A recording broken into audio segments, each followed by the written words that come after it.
Hello and welcome to a different but special episode of your favorite show, Mwana Wevu. And today we are in Harare, capital, where we are having a conversation with Tinofara Mutovongi, an entrepreneur.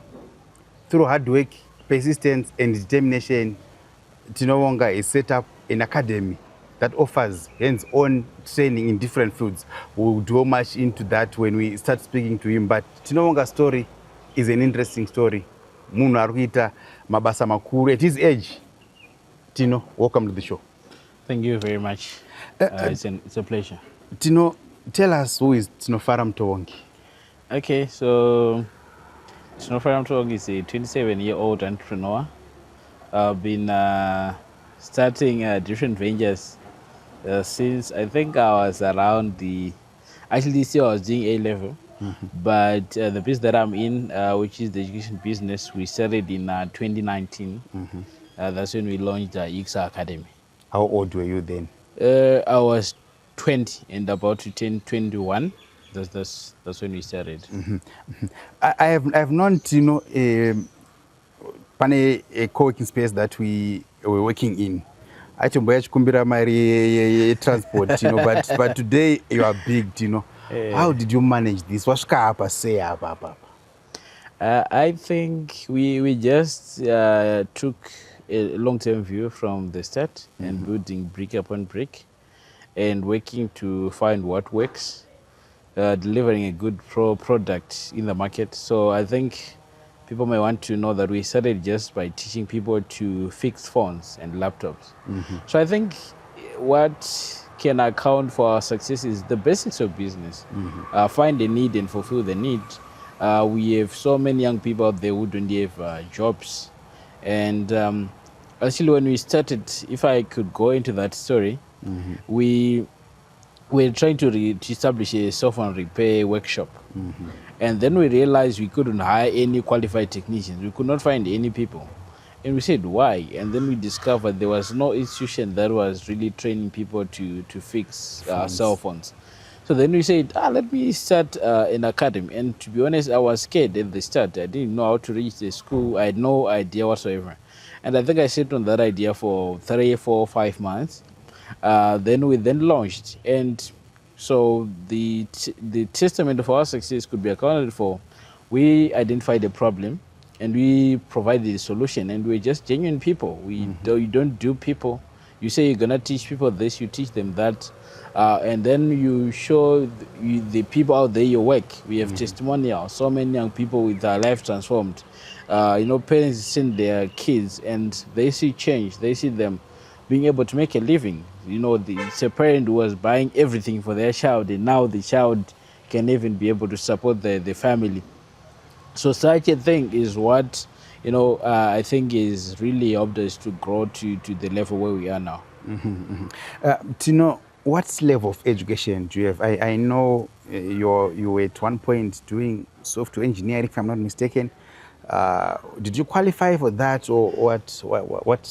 Okay, so I actually dropped out of college, funny enough, and now I'm in the education business. But I only lasted in college for a few weeks. Which college was that? I was at Institute of Technology. And you were pursuing? I was doing software engineering. But the reason why I dropped out, when I was in lower 6, I started reading a lot of books about business.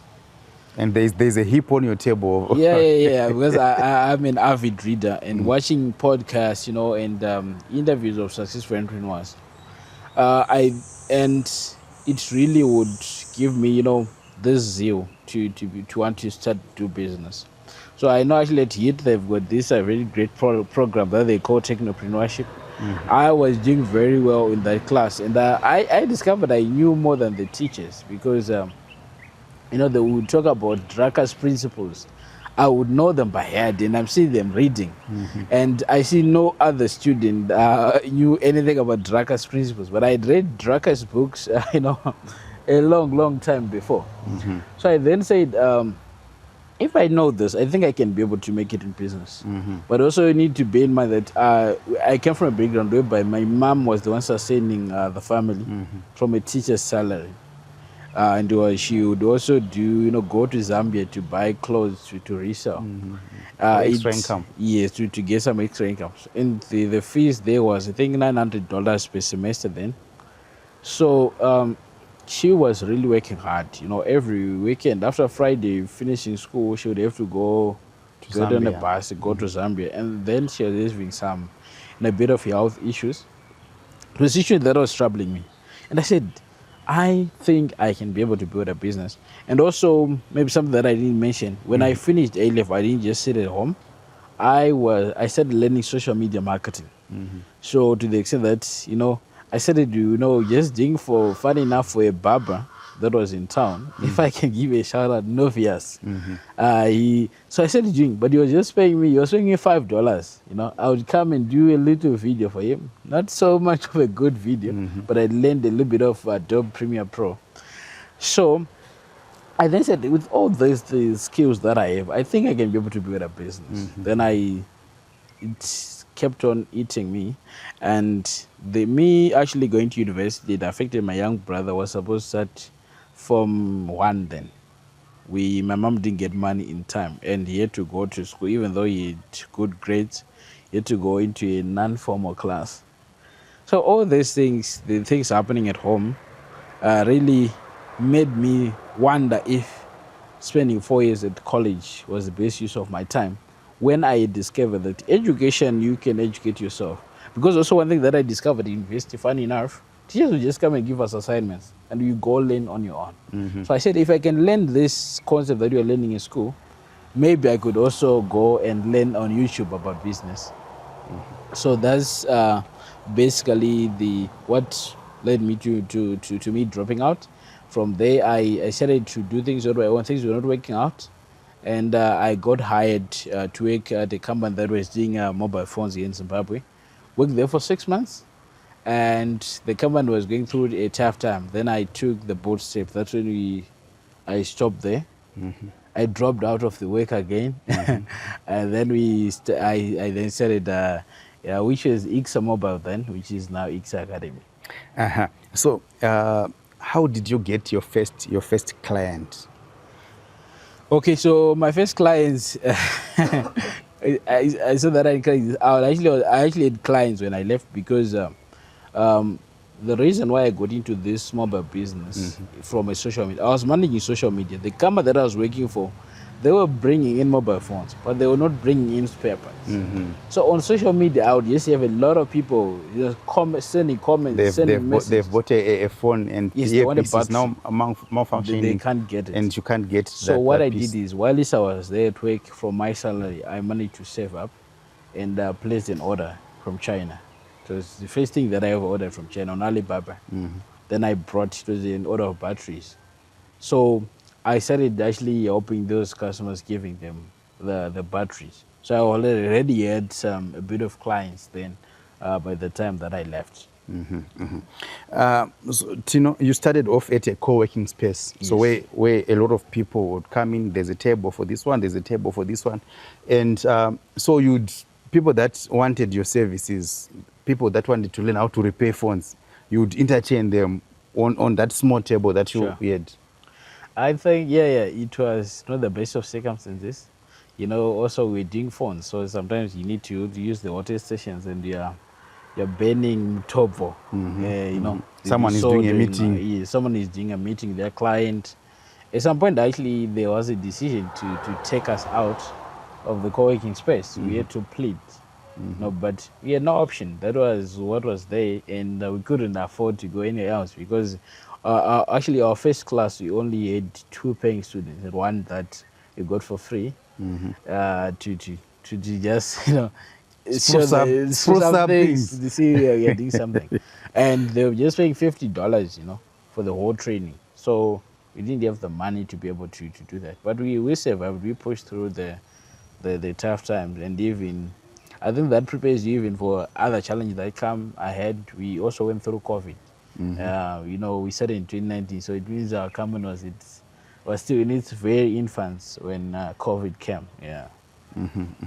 And Tino, you've grown because we have toured the first campus, Batanai Gardens. Yes. We went to the second campus, and now we're at the third campus. Tell us how have you managed to grow in a very short space of time like this one? All right. So basically, what we did is, I if someone is watching out there and they're a young business person, don't take money for your lifestyle. You have to. But you wakambotenga rimwe Jaguar, so tikatofunda kuti Jaguar iri. Yeah. I think that's why that. I think it was a mistake, or it was a necessary experience. I don't know, but I don't do that anymore. I like cars. I'm gonna do it at some point when the business is really going to it is.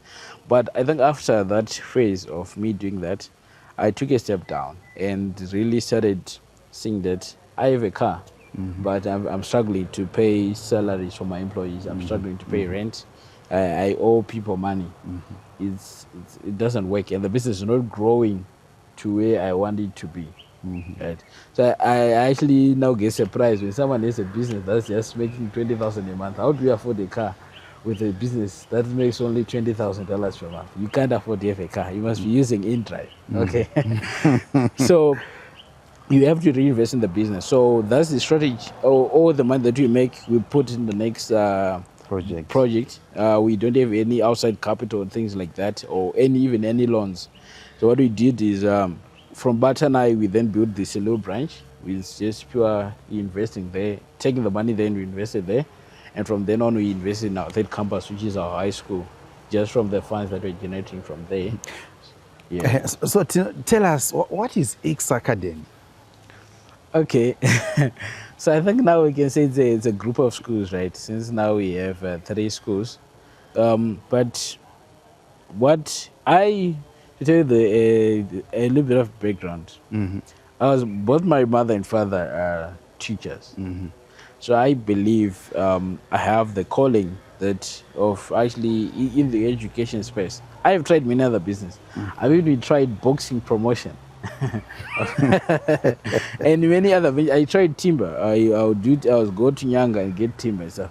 All those things will just fail, And the only thing that would not fail is the education business. And even the mobile repair workshop and stuff, we tried. We did a lot of innovative ideas that some people are even using. I remember the first ones to do pick and drop service for mobile repairs, and even office and home repairs. We were the ones really marketing that in the market. Some people came and even did well with that. We didn't do well with that. But our education business just kept flourishing no matter what. So Ixar Academy is now a group of schools, and maybe you may want to know where the name comes from. The name Ixar, it's number 9 in Roman numerals is IX, right? So number 9 is a very consistent number in my life, right? It's very, very consistent. So I began to call myself I'm the number 1. So I wanted to generate the name of the company from that. So it's IX. I wanted to call myself the number 9er. But it wouldn't sound so nice. So I said the IX, then so IXER, but it don't look so nice also. The A just made sense there. And that's how we came with the name Ixar, yeah. So when you say number 9, it keeps popping up in your life. Yeah. What are the instances as this number popped up in your life? Okay.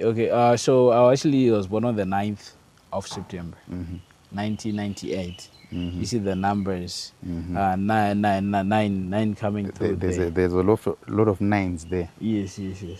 And actually, I was very good in school, and I wrote change subjects. It's O level, and I had 9 A's. 9 A's. Yes. So the number 9, it's many instances where I just say, and then the fact that just the gunman when it comes to soccer, the number 9 is. It's your pivotal man, the central man. Yes. It's the man who must be scoring goals.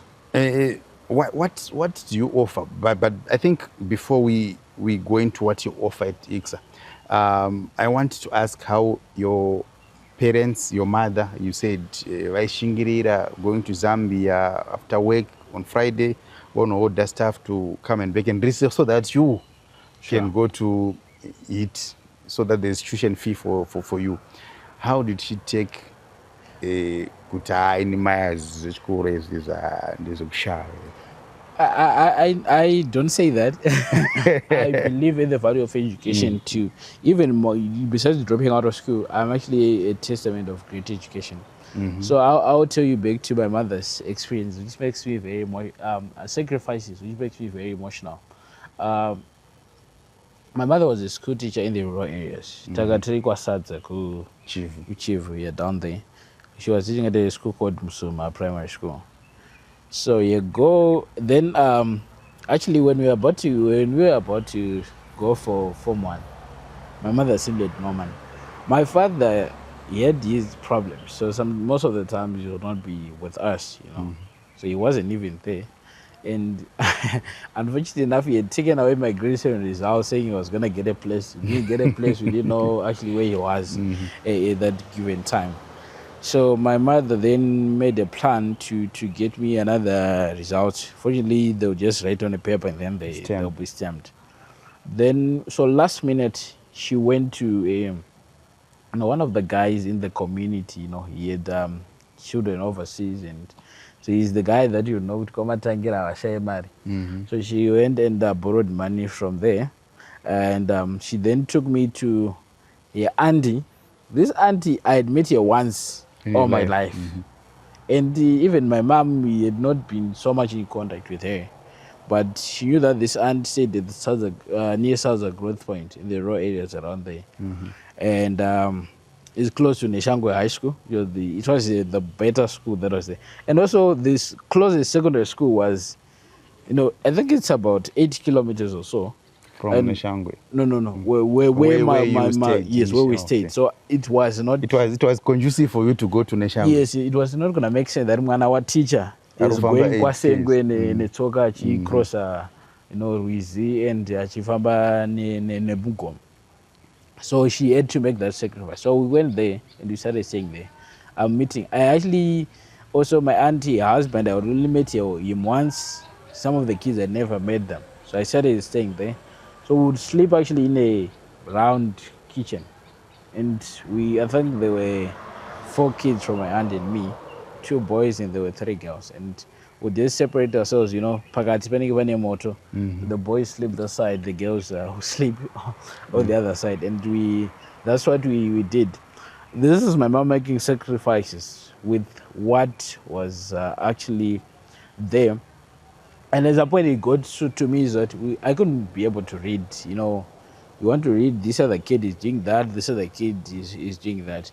At some point usually weekends, I actually used to go and Musango to go and read. So it was something that it would always trouble my mom because she wanted the best for me. I'm the firstborn. Yeah, I have to change the trajectory of the whole family. I have siblings. We have to make sure that I'm laying a platform that can be able to even uplift them. So I said, in the growth point, I think I can go and rent and stay on my own and get more time to study. And this is when I was this was first term of Form 2. And I was very little actually. I was very tiny back then. I said, I can go and stay on my own. And my mom was hesitant and I was adamant, which is something that that's about me. I can just decide that I want to do something and I will just stick with that. Great, yeah. So then I started staying on my own. Form 2 second term, I was staying on my own. Up to when we were supposed to go for Form 3. My mom also made another sacrifice. See, now she was starting going, back then she was going to Mozambique. She would buy water bill. And what she would do is she would sell them for cash, but not many people in the area have cash. She would do it for Chibage or for Nzungu, and then be able to sell that. So she managed then to raise a bit of money. I think if I'm not mistaken, it was 1.6. So then my mom went to school at Sege 5 in Chitubiza, where she was staying with her brother back then. So she always said, if I fail, you know, at least you must be able to go to a school where I went. So she bought a stand in the rural areas around Zico there. So we moved in there when there was no floors and stuff like that. So it was a sacrifice that she was making. So I started going to Sege 5. And when I go there, I wanted to do sciences. That was a dream that I had. And then they did say we can't put him in the science class. My grades were not so okay coming from the rural areas. And also I started doing so many other new subjects. Practical, I started doing metal work. I think I was doing building where I was. And meaning I wasn't doing accounts. I was supposed to start doing all those subjects. So, but it's a testament to the sacrifices that she made, that she built that 3-roomed house for us, for me specifically, to be able to move from the rural areas and to come to a better school. So I think those are the sacrifices that my mom made, and have taken me where I am, and I think it is paid off. Now I look at and you didn't answer my question, Tino. Yeah. I asked you, how did she, after all these sacrifices that you highlighted, how did she react to the news that I'm no longer continuing at HIT? Okay. Maybe subconsciously I was avoiding that question. When I dropped out, I didn't tell you. Until, so I finished the whole semester going to work. She thought I was in school. It was not conceivable to me how I could be able to tell you after all those sacrifices. So I stayed. But now, my mom is also, looking after her siblings and stuff like that. It's now, so during the holiday, I just said I got work for the holiday. It's a small introduction so that she won't get a surprise when she gets the whole story. I gave her a teaser. So I'm not coming home, I got a job. But so now around, then she calls me and say, so Tino, she's not gotten all the details. Are you able to pay for the fees? And I said, no, I'm not able to pay for the fees and stuff. And then I couldn't, plus I had no plans to. Then she then says, things are tough. I'm going to go and get a loan for you to go to school. And then I said, no, man. We can't do that. Then that's when I broke the news here that actually I said I'm going to defer. I'm going to defer. So then I said I'm going to defer, I'm going to continue working, and then things are fine. You can take a loan for me to go to school. I think it made it easier. So then I went through that story. Then at some point, he said, when are you going back to school? Then I said, until I told you that I actually didn't do the school things, but I'm going to try and build the business. And it broke her heart. Many times she would keep asking me, when are you going back to school? When are you going back to school? But now she's very proud of me. So back to the Ixar story, Tino. You spoke about cell phone repairs. What else do you offer? Okay, so now we actually have got, I think, over 18 programs that we're doing. So it's cell phone repairs. From there, we moved to computer repairs. We moved to computer boxes for cars. We started repairing those. Then we started teaching, key cutting and programming. Now we have motor mechanics, auto electronics and electrics, welding, electrical installations, aluminium fabrication, solar installation and inverter repairs. So it's now a whole lot of programs that we're doing. We are a fully functional vocational training institution. So we're now at the Ixar Academy, a second campus in Harare CBD, and we want Mr. Mutovongi to help us tour the place monoti parkitwa pano pa campus. So over to you. Maybe you can walk us through what's happening here. Okay, welcome to Ixar Academy. It's a new campus. Here we have got different practical courses going on. Firstly, here we have got these students that are going through electrical installation training, and they are in the middle of their class, and it's one of the courses that you're doing here. Over here, we've got these students. These are doing aluminium and steel fabrication, but right now they're doing a lesson in AutoCAD to design plans and for either partitions or any structures that they want to do in terms of aluminium fabrication. So this is when we ask for a quotation, then this is what they lay out a us. plan on this. So they're Yes. using AutoCAD in this instance. They lay out a plan. So this is where you get then things like this. These are all designed in On AutoCAD. In AutoCAD. So let's say if you want to do a partition or you want to build a structure in aluminium, our students are able to design plans for you and actually come with a plan of what needs to be done. You don't want them to do things haphazardly, where they just start doing things. They have to do a plan first, and then from the plan, they follow the plan when it comes to designing and putting up the structure. And these are auto electrics and electronic students. They are learning magets and motor basically. But right now I think it's a student doing a presentation. There's the trainer coming in. It's part of the students. Some of them are in the back. They're actually doing a practical class. Yeah, these ones are learning theory. These are part of motor mechanics students. These are actually just waiting for their teacher. I think they're just writing some notes. The teacher is with another group that's doing practical outside. So they're here. So we have quite a huge motor mechanics class going on here. They're actually in different classes, different groups. And this one fascinated me the most. Okay. What group is this? This is our Barber class. These are barbers in training.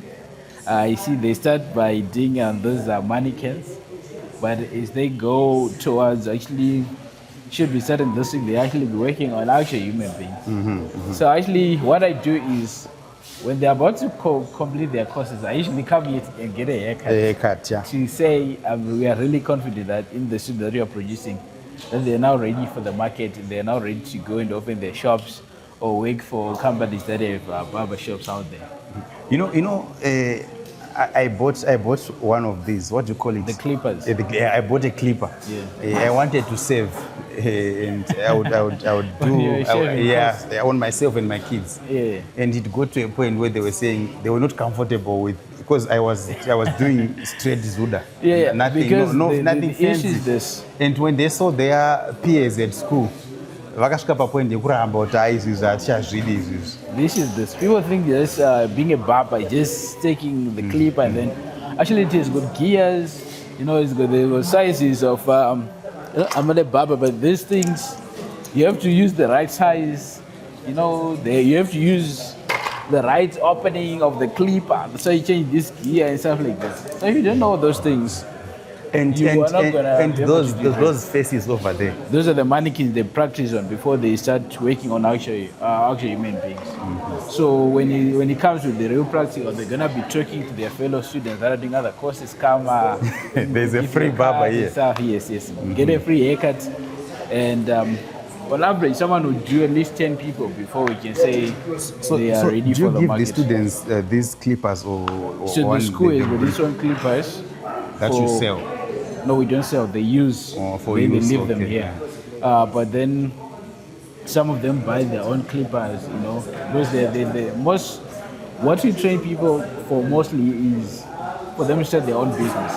So some of them they already bought their stuff because they want to go and be able to start their own businesses. So that's how it works. And one thing I like about what you are doing is it's hands-on. Yeah, sure. It's not just theory, but there is a practical side to everything. Yeah. That's the whole thing, because now people need skills that even if you don't get a job, we live in a country or in an economy whereby sometimes jobs may be hard to come by. And if you just have a qualification and not have any skill, it will be very difficult for you. But what you're saying is come get a skill, and you see some of these skills. Every course that we do, we have a group of people where we don't require any educational qualifications. Even motor mechanics, students that are doing NFC, it doesn't require any educational qualifications. The barber course, you don't require any qualifications to do that. We are saying even if you don't have educational qualifications, you can still learn and still be able to go out there and make a living. And we have so many students out there that are doing so well. I'll give you an example. In our aluminum fabrication course, you've got a student that is doing clusters. He won a contract, yes. to do class houses. I think this has got about 8 units there. And he's actually helping Ixar, his teacher. Though he has left, but the teacher is still going there to still assist and monitor and ensure quality is being adhered to. And he's even employing his fellow students that he was learning with. So that's how we are doing it here at Ixar Academy. And here where we are, it's a high school. This is where we have our high school. So they actually just launched now. And the difference between our high school and every other school out there is it's a vocational high school. What we are saying is that besides the academic subject that students are learning, we also are teaching them the vocational subjects. So you then realize that Mwana is going to school for 4 years, and then they come with nothing. They come with U's or D's, or even they come with good subjects, and they can progress their education, but still not be able to have a meaningful work or any skill for them. If they go and do a degree and they can't get a job, they have no skill or anything. So we're saying to parents, you bring your kids here, we'll make sure they pass, and you also give them skills. So all the vocational courses that we're doing there at the other 2 centers, They will be our incorporated. students are able to do those also from here. But how is business doing, Tino? Are you making money out of all this? That's what people want to know. They want to hear. It of course, we'll get to other issues to do with registration, etc. Yes, But money-wise, All right, so I'm certainly not rich at this point, but I think it's a sustainable business if you run it well. Probably I'm not rich because we've been fighting a lot on expansion. But yeah, it's a lucrative opportunity if run well. But there are many hurdles you have to go through, and it's a very easy business to fail because you've got a lot of overheads. That's why you see mostly everywhere in the world schools are run by governments. There's a reason for that. Or here in Zimbabwe, besides government, it's mostly churches, and charity organizations, because it's a business with huge demands in terms of overhead, salary bills. For us, we haven't built infrastructure yet, so it's rentals and stuff like that. So, yeah. And what's the staff complement across all the units? Okay, so now we have got over 30 people working for Ixar Academy. Yes. And you're paying them well, no salary arrears, no. No, I don't owe anyone in terms of salaries. They'll come in the comment No, section. let them come. If anyone says I owe them, let them come. I don't owe anyone. Yeah. And you want to talk about registration status for Ixar Academy? Yes, sure. Is because when parents send out their kids to schools, Sure. are you a registered institution? Yes, we are actually a registered institution. So we, with our vocational high school, our vocational training center is registered with the Ministry of Higher Education. Our high school is, the registration is, we are almost done through the process. We have given them everything they want. It's now, we're just now left at the stage whereby they gave us all the papers.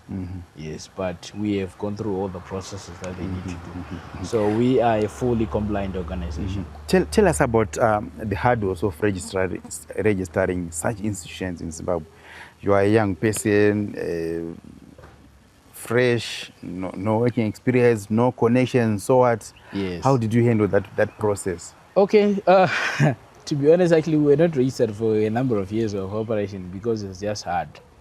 So you need a seat council or health certificate. The health certificate on its own is $660. I heard they are gonna change their prices. Besides Upwards that, or downwards? Downwards. I think they're gonna go downwards. Then you need a license. The license for a college is $1,200. That's what you need. Then you're gonna need to go to the Ministry of Higher Education. They need $500, but they need so many other papers in between there, So if you are still small, you can't be able to do it. Then you need facilities. They require, let's say for the Ministry of Higher Education, they require you to have at least a reception and 3 other rooms, one for classroom, one for admin, and another for staff, right?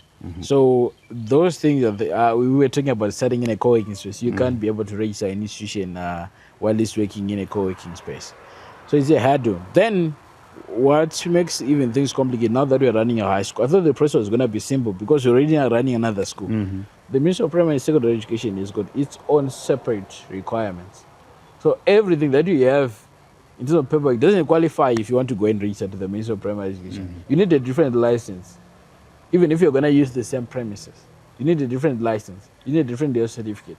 You need a different everything. So that means I have to repeat all that process after being certified to run the other institution. If I say I still want to use this same premises for a high school, I still need to do those.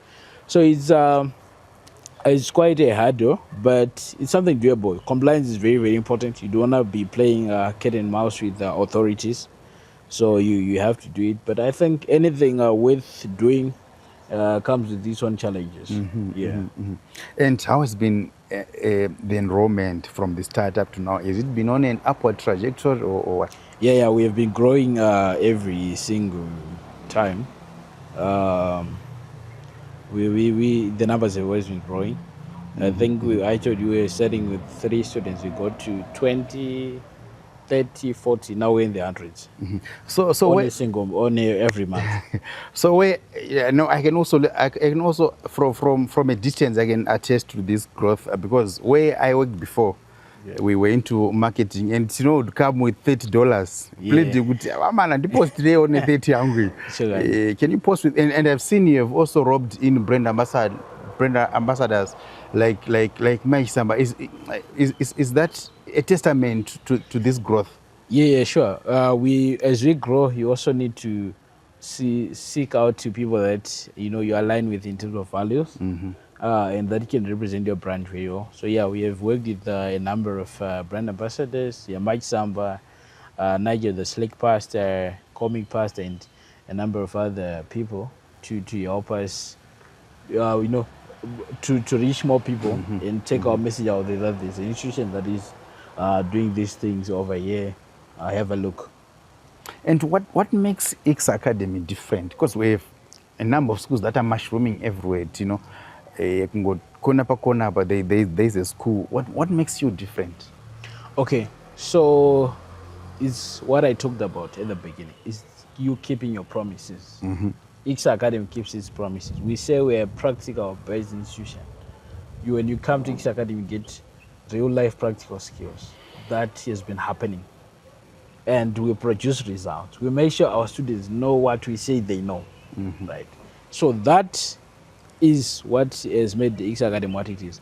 There are many other schools that actually transfer, many other kids that transfer from other schools to come to us because they're not getting any practicals.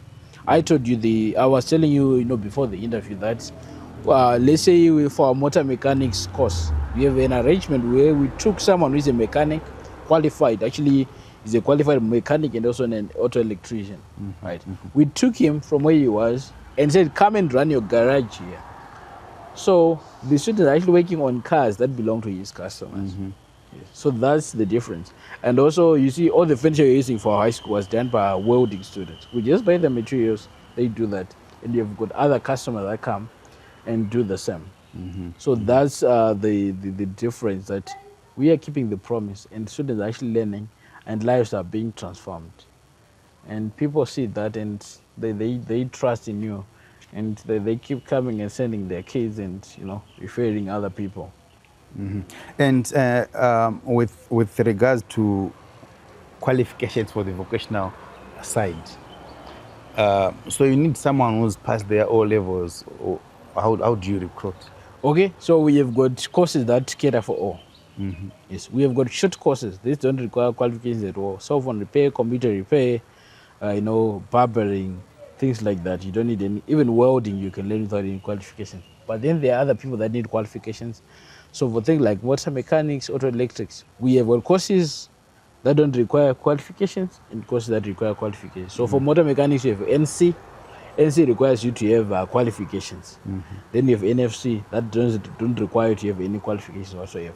And you still get your high school certificate. Yes.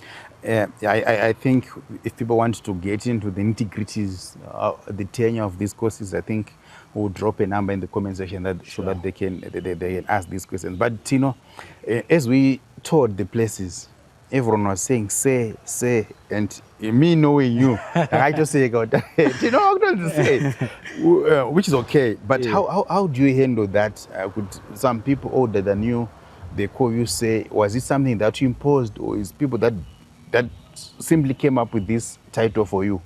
Okay, so actually for the longest time in my company, I was the youngest. Mm-hmm. You know, I think up to until I was employing around 10 people, I was the youngest. Mm-hmm. Now we have my young brother working with me and other younger people because I'm getting older.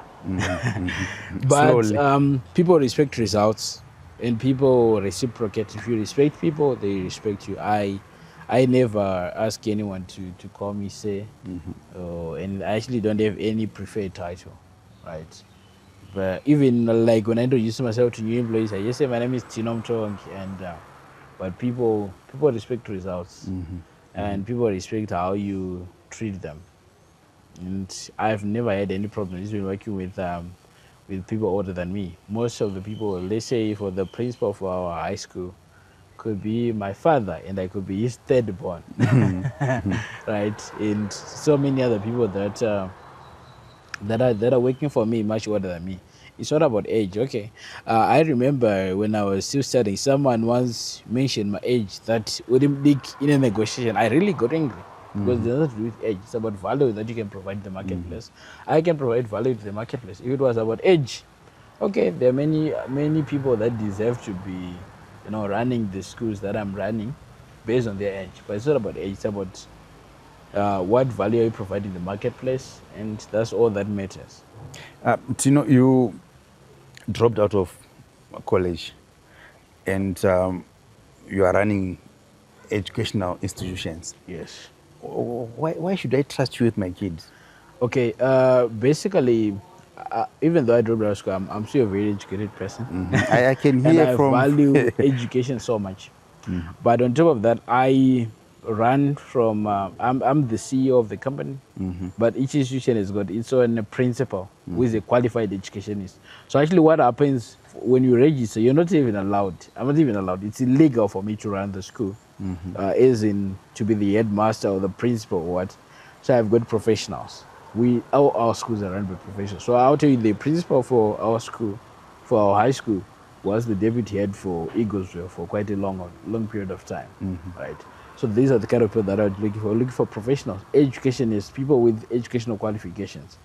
So that's basically why you should be able to send your kids to us with the peace of mind that they're being handled by professionals. We have professional teachers. Everyone is a professional. I understand my role. That I can't actually. I actually don't have the temperament to be dealing with Form 1 students, but these people are trained to do that. We may actually be even opening a primary school. I'm not a preschool teacher, but we're gonna have a preschool, and you have to employ the rightful people to do their job. We give them their job, we give them the strict guidelines to work within, and we let them run the show. The age difference between you and most of your staff. How have you handled, like maybe there's a dispute between you and this principal? How have you handled that? And also, have you fired someone because of incompetence and that person is older than you, and how did you handle that? Okay, so actually our principle is we hire fast and we fire faster. So there's no problem in terms of firing people. Okay, what you have to understand is it's a matter of authority. This is all about authority. Your age doesn't matter here. Are you gonna fight me, or because you're older, what are you gonna do? If you're not doing your job, you simply to go. Yes, I have fired so many people. We meet a lot of incompetent people. We meet people that steal from you, people that may want to do things that will put the brand in disrepute.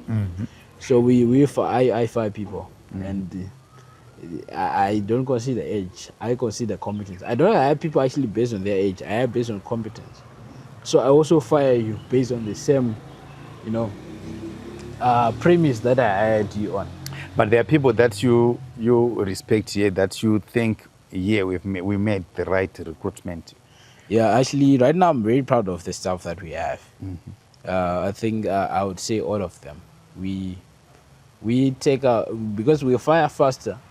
We are very quick to identify the bad apples and take them out. Yeah, but things always keep evolving. if we may need to make any changes, we are able to make the changes. But right now we have got a very good complement of quality people, people that care about the brand, people that care about our students and what we stand for. As a young person, Tino, often, how did you manage to take this bold step of saying we are starting Ixar Academy? Because I also have my ideas that I want to pursue, but procrastination has been hindering progress. So yeah, what I was gonna say, how did you manage to convince yourself we have to do this? I think some of it comes from a position of not having anything to fall back on. I can't fall back on my parents. I can't fall back on my degree. I don't have one. So when you're presented with the option that's there, you would have to take it. I am willing to take every opportunity. I've told you I've started many other businesses because I'm not scared to go after, because I have nothing to lose, right? From if you're at zero, the only anywhere else you can go is up. So I think I operate from that perspective. But even now, now I'm no longer fighting for survival, I'm at a point whereby I'm not driven by the calling. I really feel it deep down in my heart that I have a calling to do this. It satisfies me when I see these students doing well, when I hear testimonials from our students, you see. It really, really gives me a deeper level of satisfaction. So I think that's now what's really driving me. But from the start, it's, you have nothing else to do. Do you want to go and stay on the street or you want to work? You have two options, right? But are there instances where you said zvakaoma kana pandaomerwa kana business zvakasunga? Are there instances like that where you feel like I just need to quit and leave everything? I've never thought of quitting, that much I will say. But I've had times where I doubt that even if, with my persistence, they might make it. I never think of quitting. But I've had bad times. Actually, it was mostly at the beginning of the business. I would struggle to get even transport money to get in town. What I did is after I'd, left school, I kept staying in student accommodation in Belvedere. So I'll get to a point where I would walk from Belvedere to town and back, and you have nothing to eat. You see, one of the guys who still works with me, Collins, we would, at some point we were working separately. He was still working at the workshop where I found him, until we started working together. I would go to him during lunchtime. We have something, and then sometimes you don't just have anything and things like that. And sometimes you would come to me, but things were tough. You just go through the whole day, no lunch. You go back to eat at home. You don't have transport money, and at some point I was really relying on my friend, who was really helping me with everything, Say, Sha, I don't have money for this, can you help? Until you get to a point of being embarrassed. Because you're this beggar who is every day asking for a favor, asking for help. And even, in the co-working space, I had to make a lot of friendships that would help with. So that you would rotate. You could not see, Yes, I'm on this, to them on this one. Actually, I've got some person that I asked money from. I think it was still bonus, but it was, I think, equivalent of 50 cents. I never gave him back his money, so he still teases me that now my money is now Just in the grown, thousands. Yeah, plus interest. Yes. Okay, so as we wind down, Yes. what advice would you give to a young person who's procrastinating, or a young person who wants to start something, but they have nowhere to start from? You started from zero. Well, I think everyone a starting point? What advice would you give to someone who wants to set up something? Okay, if you want to set up something, this is very simple. The first thing is to learn a skill. For me, it was digital marketing, which is the skill actually that is sustained our business. Which is why you trusted where I used to work, and you bring your $30 every now and then. And I would always come and pay because I understood the value of advertising. So you learn a skill, become very good at it, become very exceptional. You must be better at whatever you do more than every other person you know, right? Once you do that, you then have to learn how to advertise that skill, get known by people. So you develop a skill. That's the best place to start. People talk about capital. Capital actually comes from the word capitas, which means mind, your mental capacity. You are reading them books, I see. Yes. So you must develop your mind. You have a skill. Like what you're doing with even at Ixar Academy, not that I want you to come. It's not always skills that you have to pay for. Could be reading books. If you are really down, like for me, I had a phone. I would download PDFs before I could afford to buy books. Sometimes I would go to bookshop to just shop around and see which books are there. Then you type the name of the book and say PDF at the end, you download the book. So learning that, YouTube videos. I used to go to free Zoho hotspots. There was a lot of, at some point, many hotspots out there. Now download tutorials for things that I want to learn. Or download the things that I want to learn about.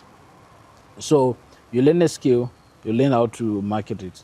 From then on, it's you're on a growth trajectory, and the sky's the limit. And do so much work, it's impossible for you to fail. And for people that would want to get in touch with Ixar Academy, how can they find you? All right, so I think the easiest way is to go to our Facebook page. We use Ixar Academy, Ixar Academy. I think everything, you'll be able to get everything, the contact numbers, the WhatsApp and everything. Sure. Thank you so much. There you have it, Zimbabweans. This was Tinofara Mutovongi, an entrepreneur in Zimbabwe.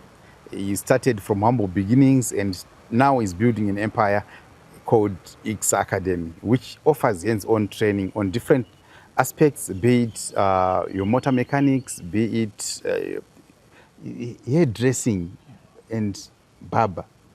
Yes. What else are you offering? We have panel beating, auto electrics and electronics, cell phone and computer repairs, aluminium, welding, aluminium fabrication, carpentry. Yeah, it's a whole lot. I think if you go on our Facebook page, you'll be able to see all that. And there is a high school which was introduced this year.